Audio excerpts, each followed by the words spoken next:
నేనివాడనై యుండగోరేదన్ యేసు ప్రియ రక్షక. నీవు చూపు ప్రేమను గాంచితిన్ నన్ను చేర్చు నీ దరిన్.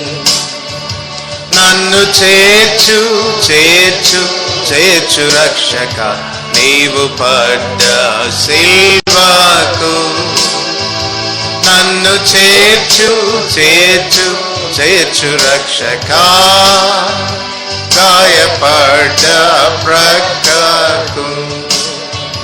నన్ను ప్రతిష్ట పర్చు మీ నాద, నీదు కృపా వల్లనే.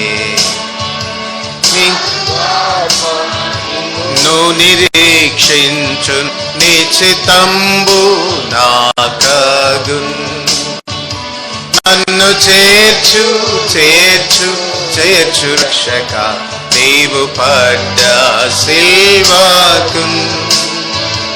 నన్ను చేర్చు చేర్చు చేర్చు రక్షక, గాయపడ్డ ప్రక్కకు.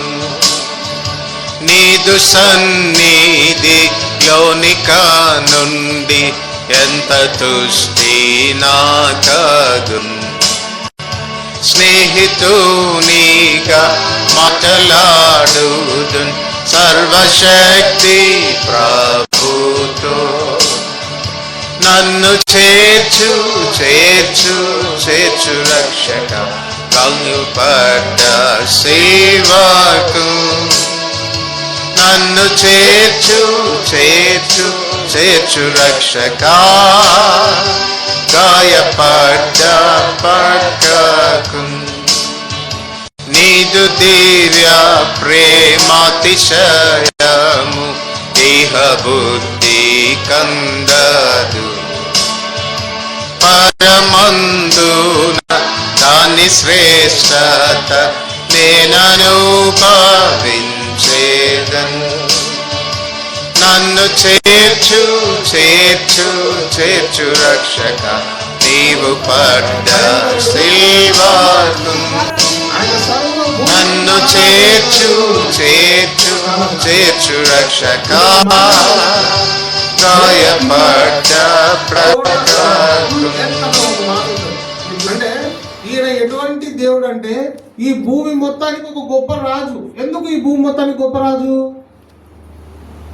ఆయన ఎట్లా తయారు చేసినాడు భూమిని? ఏమని చెప్పినాడు? భూమి కలుగును కాక అని చెప్పినాడు. అంతే, అంతేనా? అంతే. ఆయన దీనికోసం ఎక్కువ కష్టపడలే. సమస్త జలచరాలన్నీ కలుగును కాక అన్నాడు, కలిగింది. భూమి మీద తిరిగేటువంటి ఒక చిన్న క్రిమి దగ్గర నుంచి 5-10 అడుగులు ఉన్నటువంటి ఏనుగు వరకు ప్రతిదాన్ని జస్ట్ ఆయన కనుసైగతో మాటతో శాసించగలిగేటువంటి దేవుడు.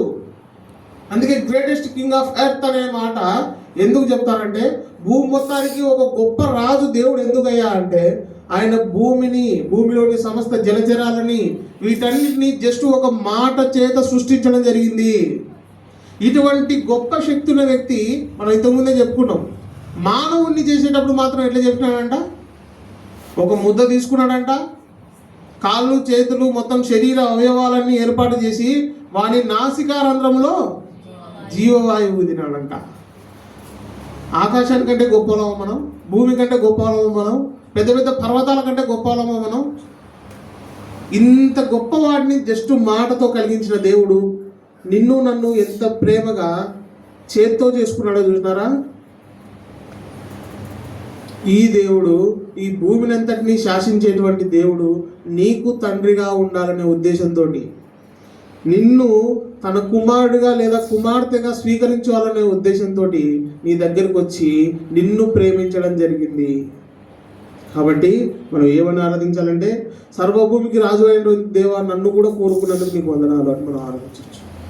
అయితే ఇప్పుడు మనం 4 విషయాలు చూసుకున్నాం. మొట్టమొదటిగా ఆయన నిరంతరము రాజు అయి ఉన్నాడు. రెండోది మహిమగల రాజు అయి ఉన్నాడు. తర్వాత సౌందర్యమును కోరిన రాజు అయి ఉన్నాడు. నాలుగోదిగా సర్వభూమికి రాజు అయి ఉన్నాడు. కాబట్టి ఈ 4 విషయాలను గుర్తు తెచ్చుకొని ప్రభు సన్నిధిలో ప్రభువును మనము మనస్ఫూర్తిగా ఆరాధిద్దాం. దేవుని మాటలు దీవించుకున్నాం.